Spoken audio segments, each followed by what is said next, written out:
Oh, good morning mga ka-DIY. Meron tayong gagawin ngayon na Rusi 110.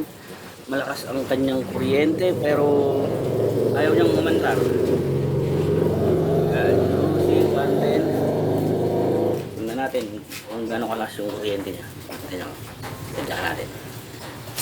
Dapat nga pala yung spacing nyo kung talagang malakas yung kuryente, mga ganito.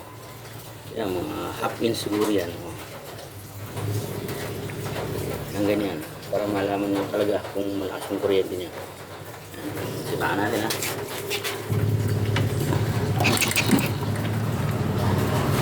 Ayan, di ba? Dami niya man.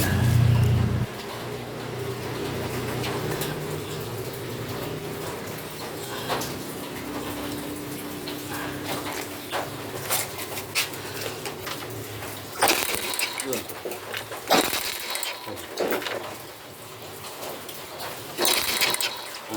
Kuryente, di ba? Pero ayaw niyang umanda.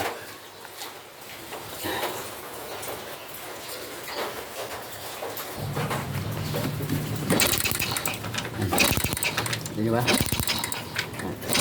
Ay, ako yun. Ano, ayaw niyang umanda.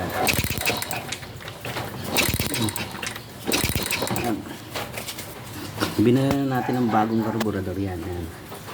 Bago na yung karburador niya. Sa Shopee natin binili. Pero ayaw pa rin umandar.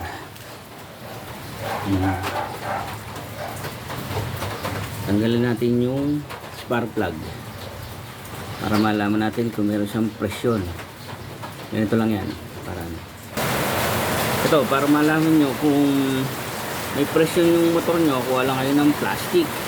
Diba kasi tinutukot ng kamay yan sa sinisipaan. Pero para ano, kuha kayo ng plastic, ganyan nyo lang dyan. Tusukan nyo lang ng long nose, pasok nyo doon.